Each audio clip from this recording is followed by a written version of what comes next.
जय हिंद साथियों, आज के इस क्लास में आप सभी का बहुत बहुत स्वागत है। तो साथियों, बिहार पुलिस मध्य से सिपाही और कक्षपाल की भर्ती के लिए आज हमारा सुपर प्रैक्टिस सेट नंबर 23 चलेगा, जिसमें साथियों हम लोग जीके और साइंस को मिलाकर टोटल 50 सिलेक्टेड प्रश्नों को कवर करेंगे। और साथियों, जिन्होंने अभी तक इस एग्ज़ाम के लिए बैच को ज्वाइन नहीं किया है तो आप लोग देर मत कीजिए, फटाफट से जाकर इस बैच को ज्वाइन कर सकते हैं। ये व्हाट्सअप नंबर है, इस पर मैसेज करके आप लोग बता सकते हैं बैच आपको किस प्रकार ज्वाइन करना है, जानकारी मिल जाएगा। और इससे पहले जितने भी क्लास हुए हैं, अगर आपका कोई भी क्लास छूटा हुआ है, सब क्लास आपको बैच में मिल जाएगा PDF के साथ में। तो चलिए इसी के साथ आज के सेट को स्टार्ट करते हैं। तो देखिए, आज का पहला क्वेश्चन है, स्वतंत्र एवं निष्पक्ष चुनाव कराने की जिम्मेदारी किसकी होती है। चलिए सभी ऑप्शन को ध्यान से पढ़िए और साथियों प्रत्येक स्टूडेंट को नीचे लाइव चैट में या फिर कमेंट बॉक्स में अपना अपना आंसर करना है। तो देखिए, स्वतंत्र एवं निष्पक्ष चुनाव कराने की जिम्मेदारी जो है ये किसकी होती है, तो चुनाव आयोग की। यहाँ पर बी ऑप्शन आपका सही जवाब है, चुनाव आयोग। अब देखिए, चुनाव आयोग की बात करें तो इसकी स्थापना कब होती है, तो 25 जनवरी 1950 को। कब? 25 जनवरी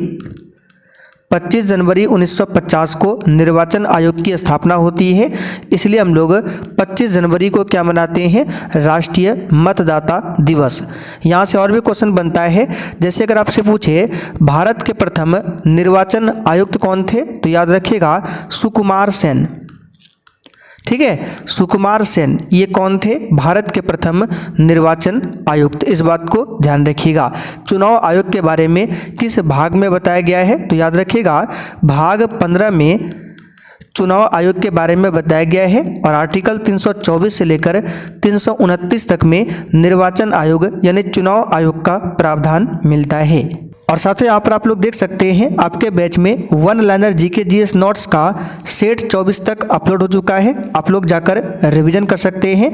यहाँ पर आप लोग देख सकते हैं, बिल्कुल इसी प्रकार से डेली आपको एक नोट्स दिया जाता है। इसी प्रकार से आपको स्पेशल बिहार जीके का नोट्स, क्वेश्चन बैंक सब कुछ आपको मिल जाएगा बैच में। किस प्रकार ज्वाइन करना है, ये व्हाट्सअप नंबर है, इस पर मैसेज करके आप लोग बता सकते हैं।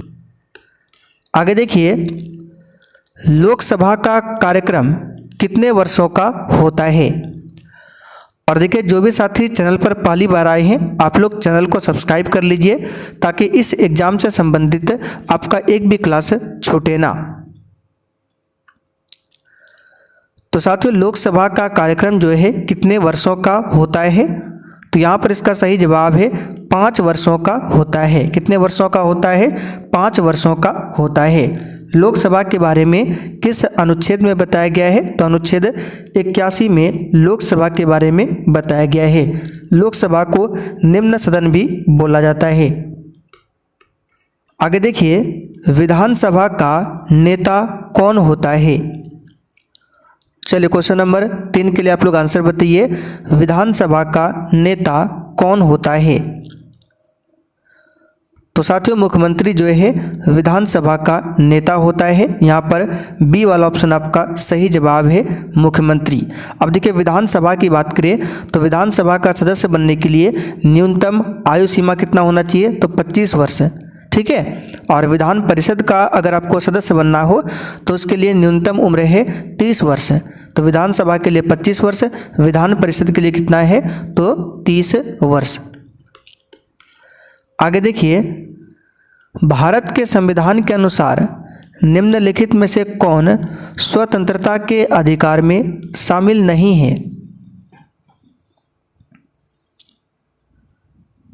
तो इसका सही जवाब है शस्त्र धारण करने की स्वतंत्रता।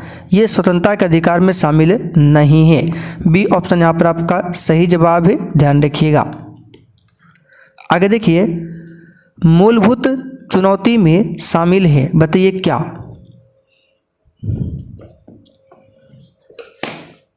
तो यहाँ पर इस क्वेश्चन का आंसर क्या होगा, इसका सही जवाब है उपरोक्त सभी। मौजूदा गैर लोकतांत्रिक शासन व्यवस्था को खत्म करना, लोकतंत्र की संस्थाओं और प्रथाओं को मजबूत करना, एक संप्रभु एवं कार्यात्मक राज्य की स्थापना करना, ये सब जो है मूलभूत चुनौती में शामिल है। चलिए आगे बढ़ते, क्वेश्चन नंबर देखिए 6। पृथ्वी का कितना भाग जल से घिरा होता है, बताइए। तो साथियों पृथ्वी का कितना भाग जल से घिरा होता है, तो 0.71, ठीक है, 0.71% भाग जो है पृथ्वी का भाग जल से घिरा होता है। यहाँ पर सी ऑप्शन आपका सही है। आगे देखिए, काकरापार परमाणु ऊर्जा स्टेशन किस राज्य में स्थित है? चलिए बताइए क्वेश्चन नंबर 7 के लिए आंसर। तो साथियों काकरापार परमाणु ऊर्जा स्टेशन जो है ये गुजरात में है। कहाँ पर है? गुजरात में। तारापुर पूछे कहाँ पर है? तारापुर परमाणु ऊर्जा स्टेशन, तो ये महाराष्ट्र में है। रावत भाटा पूछे कहाँ पर है? तो ये आपका राजस्थान में है। नरौरा पूछे कहाँ पर है? नरौरा परमाणु ऊर्जा स्टेशन उत्तर प्रदेश में। कैगा परमाणु ऊर्जा स्टेशन पूछे कर्नाटक में। कलपक्कम पूछे तमिलनाडु में। कुडनकुलम परमाणु ऊर्जा स्टेशन पूछे तमिलनाडु में। ये सब क्वेश्चन आपको ध्यान रखना है। चलिए आगे बढ़ते, क्वेश्चन नंबर 8। इनमें कौन सा जीव है जो केवल भारत में ही पाया जाता है? और साथियों ध्यान दीजिए, जितने भी आपको एक्स्ट्रा क्वेश्चन बताए जाते हैं आपको लिखने की ज़रूरत नहीं है, केवल आप लोग ध्यान से सुनिएगा। ये सब क्वेश्चन आपको 1 लाइनर फॉर्म में लिखा हुआ मिलेगा बैच में। तो इसका सही जवाब है गंगा डॉल्फिन, ये केवल भारत में ही पाया जाता है। अगर आपसे पूछिए राष्ट्रीय डॉल्फिन दिवस कब मनाया जाता है, तो 5 अक्टूबर को राष्ट्रीय डॉल्फिन दिवस मनाया जाता है। आगे देखिए, नेपानगर किस उद्योग के लिए प्रसिद्ध है?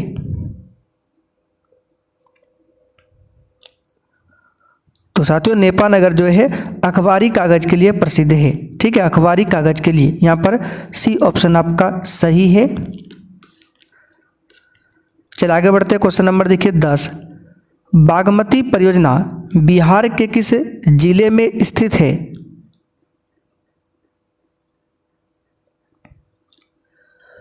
तो साथियों बागमती परियोजना जो है बिहार के सीतामढ़ी जिले में अवस्थित है। कहाँ पर? सीतामढ़ी में। यहाँ पर फर्स्ट ऑप्शन आपका सही जवाब है, सीतामढ़ी में।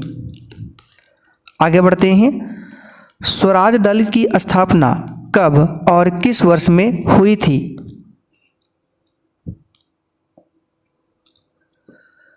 तो साथियों स्वराज दल की स्थापना जो है 1 जनवरी 2023 को हुई थी। कब? 1 जनवरी 2023 को। यहाँ पर फर्स्ट ऑप्शन आपका सही जवाब है। किसने किया था? तो चित्तरंजन दास एवं मोतीलाल नेहरू ने किया था स्वराज दल की स्थापना। चलिए अगला क्वेश्चन, एशियाई विकास बैंक की स्थापना कब की गई थी? बताइए, एशियाई विकास बैंक की स्थापना कब की गई थी? इसका सही जवाब है दिसंबर 1966 में। ठीक है, और एशियाई विकास बैंक का मुख्यालय कहाँ पर है? तो फिलीपींस के मनीला में। ठीक है, फिलीपींस के मनीला में इसका मुख्यालय है। आगे बढ़ते हैं, भारत के पहले समाचार पत्र का नाम क्या है? बताइए। तो साथियों भारत के पहले समाचार पत्र का नाम है बंगाल गजट। क्या है? बंगाल गजट। और बंगाल गजट का प्रकाशन कब हुआ था? 1780 में। किसने किया था? जेम्स ऑगस्टस हिक्की के द्वारा। अगर आपसे पूछे भारत का प्रथम हिंदी समाचार पत्र कौन सा था, तो याद रखिएगा उदंड मार्तंड। यहाँ पे लिख देते हैं उदंड मार्तंड। ये हिंदी का भारत में पहला समाचार पत्र था। इसका प्रकाशन कहाँ से हुआ था? तो याद रखिएगा कलकत्ता से। किसने किया था? तो इसका प्रकाशन जो है युगल किशोर के द्वारा किया गया था। किसके द्वारा? युगल किशोर के द्वारा। आगे देखिए, पाकिस्तान नाम सबसे पहले किसके द्वारा गढ़ा गया था? तो साथियों पाकिस्तान नाम जो है सबसे पहले चौधरी रहमत अली के द्वारा दिया गया था। यहाँ पर सी ऑप्शन आपका सही है। आगे देखिए, रविंद्रनाथ टैगोर ने अपनी नाइटहुड की उपाधि को छोड़ दिया, किसके विरोध में, बताइए। और जैसे ही क्लास खत्म हो जाएगा इसका पूरा पीडीएफ आपको मिल जाएगा, आंसर के साथ में मिलेगा बैच में, ठीक है। तो रविंद्रनाथ टैगोर ने अपनी नाइटहुड की उपाधि को जालियांवाला बाग नरसंहार के विरोध में छोड़ दिया था। तो देखिए बी ऑप्शन में दिया हुआ है, ये कब हुआ था, तो 13 अप्रैल 1919 को हुआ था पंजाब के अमृतसर में। और इसी कांड के कारण महात्मा गांधी ने केसर ए हिंद की उपाधि को छोड़ दिया था और रविंद्रनाथ टैगोर ने नाइटहुड की उपाधि को लौटाया था। तो दोनों आपको ध्यान रखना है। और इस जालियांवाला बाग हत्याकांड की जांच के लिए सरकार ने 1919 में कौन सी कमेटी का गठन किया था, तो याद रखिएगा हंटर आयोग का गठन किया था। आगे देखिए, राष्ट्रीय मानवाधिकार आयोग भारत में कब स्थापित हुआ था,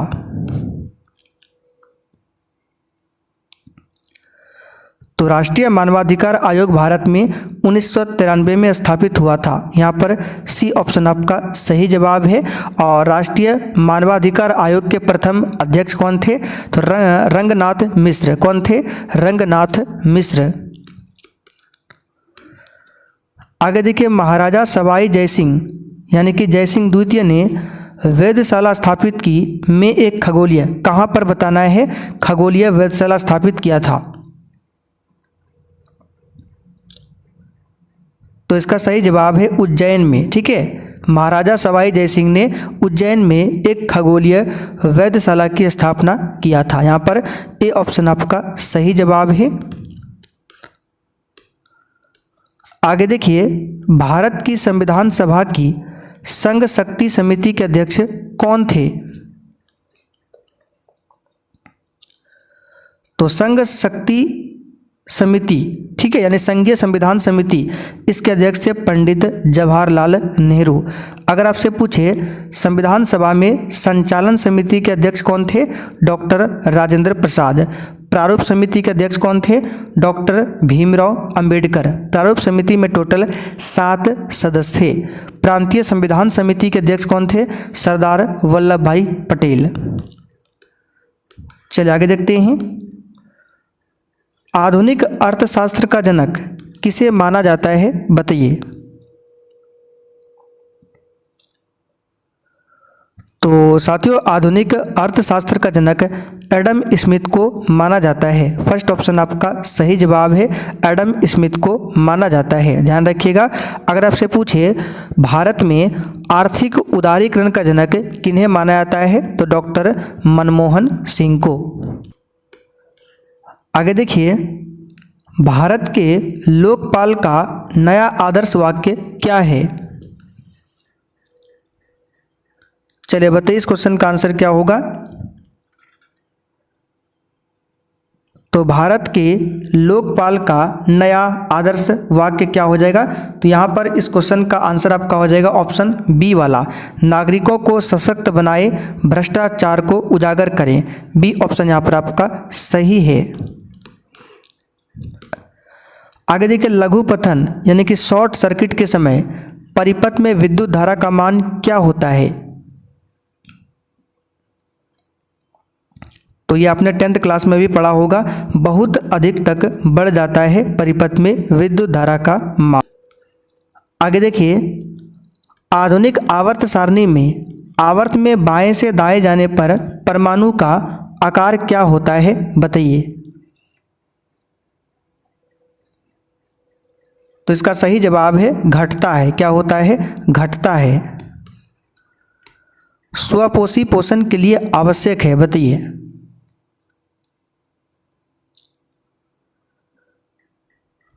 तो साथियों, स्वपोषी पोषण के लिए क्या आवश्यक है, तो इसका सही जवाब है कार्बन डाइऑक्साइड तथा जल, क्लोरोफिल, सूर्य का प्रकाश, उपरोक्त सभी। डी ऑप्शन सही है। आगे देखिए, लोकतंत्र के सामने सबसे बड़ी चुनौती क्या है, बताइए इस क्वेश्चन का आंसर क्या होगा।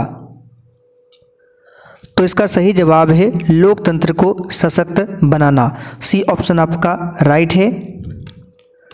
चलिए आगे बढ़ते क्वेश्चन 27। आगे देखिए, निम्नलिखित पेय फसलों में से भारत दुनिया में दूसरा सबसे बड़ा उत्पादक और निर्यातक है, बताइए किसका।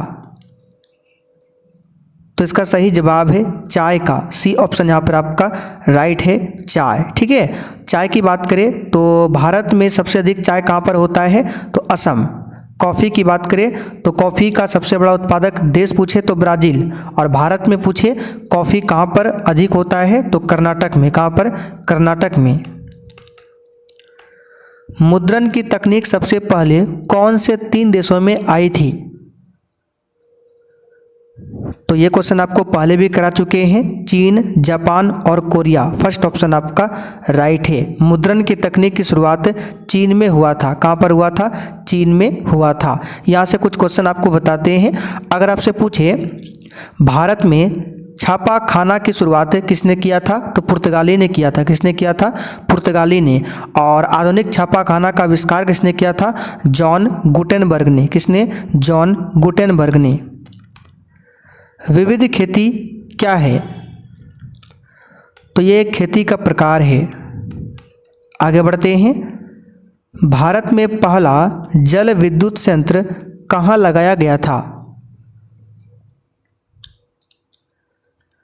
तो साथियों भारत में पहला जल विद्युत संयंत्र जो है दार्जिलिंग में लगाया गया था। कहाँ पर, दार्जिलिंग में लगाया गया था 1897 में, और ये एशिया का प्रथम जल विद्युत केंद्र था। बिहार में राज्यपाल विधान परिषद के कितने सदस्यों को मनोनीत करता है, बताइए। तो यहाँ पर इसका सही जवाब क्या होगा, 1/6 भाग सदस्यों को मनोनीत करता है। अगला क्वेश्चन, भारतीय संविधान की किस धारा के अंतर्गत आदिवासियों को कमजोर वर्ग का स्थान दिया गया है, तो यह है अनुच्छेद 342। फर्स्ट ऑप्शन आपका सही जवाब है 342। 352 में क्या है, राष्ट्रीय आपातकाल का प्रावधान है जो कि देश में 3 बार लागू हो चुका है। 356 में राष्ट्रपति शासन है। 360 में वित्तीय आपातकाल है। भारत में सबसे बड़ी जनजाति कौन सी है, बताइए। तो ये है भील जनजाति। ठीक है, भील जनजाति भारत में सबसे बड़ी जनजाति है। और दूसरी सबसे बड़ी जनजाति पूछे तो कौन सा हो जाएगा, वर्तमान में गोंड। इंग्लैंड में औद्योगिक क्रांति किस उद्योग से प्रारंभ हुई थी, पहले भी बता चुके हैं, वस्त्र उद्योग से। आगे बढ़ते हैं। निम्नलिखित में से किसे लोक नायक कहा गया है, बताइए इसमें से किसे लोक नायक कहा गया है। तो साथियों लोक नायक किसे कहा गया है, तो जयप्रकाश नारायण को। और लोकमान्य किसे कहा गया है, तो बाल गंगाधर तिलक को। जननायक किसे कहा जाता है, कर्पूरी ठाकुर को। अजातशत्रु किसे कहा जाता है, डॉक्टर राजेंद्र प्रसाद को। महामना की उपाधि किसे दिया गया है, पंडित मदन मोहन मालवीय को। बिहार में होम रूल लीग के अध्यक्ष कौन थे, साथियों जो भी एक्स्ट्रा क्वेश्चन बताते हैं ये पूरा आपको लिखा हुआ मिलेगा नोट्स में। तो बिहार में होम रूल लीग के अध्यक्ष थे मौलाना मजहरुल हक। देखिए सी ऑप्शन में दिया हुआ है। इनको फ़कीर भी बोला जाता है। ठीक है, मौलाना मजहरुल हक को फ़कीर कहा जाता है। अकरा किसकी राजधानी है, तो अकरा जो है घाना की राजधानी है। पंचायती राज संस्थानों के जिला स्तर पर सर्वोच्च अंग का नाम क्या है, जिला स्तर पर बताना है। तो पंचायती राज में त्रिस्तरीय है, ग्राम स्तर है जिस पर ग्राम पंचायत है, दूसरा प्रखंड स्तर है जिस पर पंचायत समिति है, तीसरा जिला स्तर है। जिला स्तर पर क्या है, तो जिला परिषद। तो जिला स्तर पर पूछा गया क्या होगा, जिला परिषद। भारतीय संविधान की 6ठी अनुसूची किन 4 राज्यों में अनुसूचित क्षेत्रों और अनुसूचित जनजातियों के प्रशासन और नियंत्रण से संबंधित है। यानी कि छठी अनुसूची में किन 4 राज्यों के बारे में बताया गया है? तो असम, मेघालय, त्रिपुरा, मिजोरम। बी ऑप्शन आपका राइट है। आगे देखिए, भारत में कौन सी कार्यपालिका प्रणाली विद्यमान है? चलिए बताइए, भारत में कौन सी कार्यपालिका प्रणाली विद्यमान है? तो इसका सही जवाब है संसदीय प्रणाली। आगे देखिए, पंचायती राज का वर्णन संविधान के किस अनुच्छेद में किया गया है? चलिए बताइए, इस क्वेश्चन का आंसर क्या होगा? पंचायती राज का वर्णन संविधान के किस अनुच्छेद में किया गया है? तो अनुच्छेद 40 में किया गया है। ठीक है, अनुच्छेद 40 जो है, अनुच्छेद 40 को गांधीवादी दर्शन भी माना जाता है। भोपाल त्रासदी में किस गैस का रिसाव हुआ था? मिथाइल आइसोसाइनाइड का, MIC गैस का। ठीक है, ये कब हुआ था? 3 दिसंबर 1984 को। भाखड़ा नांगल परियोजना किस नदी पर स्थित है? बताइए। और सेशन के लास्ट में आप सभी को अपना अपना स्कोर कमेंट करके हमें ज़रूर बताना है। तो साथियों, भाखड़ा नांगल परियोजना जो है ये सतलज नदी पर है। किस नदी पर है? सतलज नदी पर। जयप्रकाश नारायण अंतर्राष्ट्रीय हवाई अड्डा बिहार के किस शहर में स्थित है?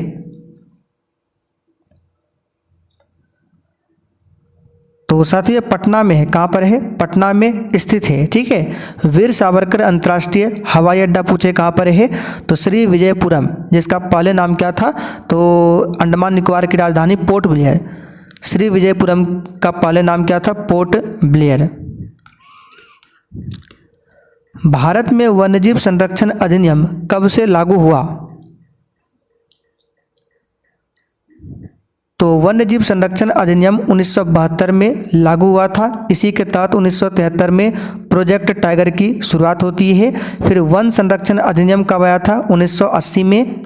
ठीक है, और पर्यावरण संरक्षण अधिनियम आया था 1986 में। सबको ध्यान रखिएगा। भारत की वित्तीय राजधानी बताइए कहाँ पर है? तो मुंबई को भारत की वित्तीय राजधानी माना जाता है। भारत का सांस्कृतिक राजधानी पूछे, वाराणसी। ठीक है, अच्छा, मुंबई किस द्वीप पर अवस्थित है? तो मुंबई जो है सालसेट द्वीप पर अवस्थित है। और मुंबई को 7 टापुओं का शहर भी बोला जाता है।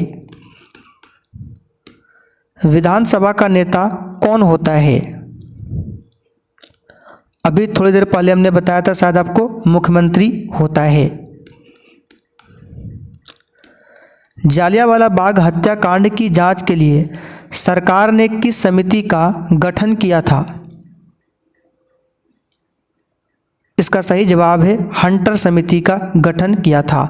हंटर समिति जो है इसमें 7 मेंबर थे और इस समिति के अध्यक्ष कौन थे? तो लॉर्ड विलियम हंटर। भारत में लोकतंत्र की सफलता में बड़ी बाधा क्या है? तो ये सब है गरीबी, अशिक्षा, मतदान का दुरुपयोग, ये सब है। चलिए 50 नंबर देखिए, डॉक्टर भीमराव अंबेडकर ने किस मौलिक अधिकार को संविधान की आत्मा कहा है? तो बिल्कुल सिंपल सा क्वेश्चन है, संवैधानिक उपचारों का अधिकार, यानी कि ऑप्शन डी वाला आपका राइट है। संवैधानिक उपचारों का अधिकार आर्टिकल 32 में मिलता है। तो साथियों, सेट आपका कंप्लीट हो चुका है। अब जिनको भी क्लास का PDF, 1 लाइनर जीके जीएस का नोट्स, 1 लाइनर क्वेश्चन बैंक या स्पेशल बिहार जी के नोट्स, शॉर्ट नोट्स कुछ भी चाहिए, किस प्रकार से बैच को ज्वाइन करना है, इस व्हाट्सएप नंबर पर आपको मैसेज कर देना है, सिर्फ हाई लिख कर। ठीक है, आपको रिप्लाई मिल जाएगा।